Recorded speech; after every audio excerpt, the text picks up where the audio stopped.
เที่ยวไปน้ำเหนือฮานอยซาปาเมื่อหาคืนด้วยงบ3 ล้านกีบต่อคน EP 3ก็มื้อที่2ในฮานอยและสำหรับมื้อนี้เราจะได้ออกเดินทางไปซาปาต่อเลยแต่เราได้จองรถเมล์ไว้ในเที่ยวเวลา 23:30 นาทีและเวลา 12 โมงเราต้องเช็คเอาท์ออกจากห้องพักเพราะเราจองมาเพียง1 คืนหลังจากเช็คเอาท์แล้วเราเหลือเวลาตั้งมา13 ชั่วโมงเพื่อรอท่าขึ้นรถเมล์เลยพากันวางแผนไว้ว่ารอให้คุ้มแล้วไปนอนต่อในรถเมล์มาเริ่มต้นในการมากินบุญจ่าและข้าวปุ้นปิ้งซีนและเป็นห้างที่นะครับมิชลินมิสเตอร์เต็ดซึ่งห้างนี้เพิ่งได้เริ่มเปิดตั้งแต่ปี 1966และเป็นหนึ่งในห้างที่นะครับเลือกจากมิชลินในฮานอยเขาสร้างสุดหนึ่งกินได้2 คนราคาเพียงแค่70,000 ดงบอกเลยว่าแซ่บแฮงราคาโคตรถูกและถ้าใครได้มาฮานอยแนะนำห้างนี้เลยบุญจ่าดักกี้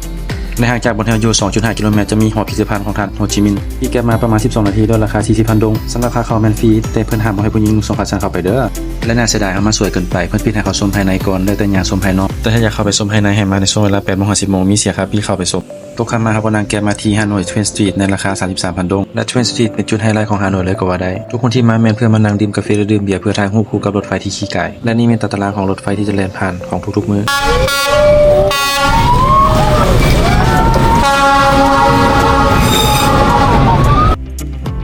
เวลา22 โมงเราได้มาถ่ายขึ้นรถเมล์ที่บริษัทที่เขาจองปีไว้เพื่อไปต่อซาปาโดยเขาจองผ่านเว็บไซต์ Vecture ภายในเว็บไซต์จะมีหลายบริษัทให้เลือกหลายราคาเริ่มต้น 250,000 500,000 ดงและรถทุกคันจะเป็น VIP เตียงนอนและที่สำคัญเราสามารถเลือกบนนั่งได้แบบเตียงเดียวหรือเตียงคู่ในราคาแตกต่างกันสำหรับมากัน2 คนเลยจองเตียงคู่ไปเลยในราคา 650,000 ดงหลังจากกดจองแล้วเขาสามารถเลือกสถานที่ขึ้นรถได้ตามเว็บไซต์ปักหมุดไว้แต่ละบอนได้เลยส่วนถ้าเป็นเลือกมาถ่ายอยู่บริษัทเอาเพื่อความสะดวกและมีอาหารวางให้กินแบบฟรีๆพร้อมและนี่คือภายในของรถบอกเลยว่าโคตรงามสะอาดและมีความเป็นส่วนตัวแฮงอันนี้เขาจองเป็น2 บอนเนาะ2 บอนนั่งมา2 คนเนาะ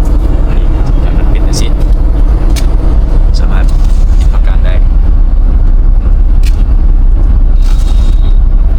กินประกันเป็นส่วนตัวได้ก็จะมี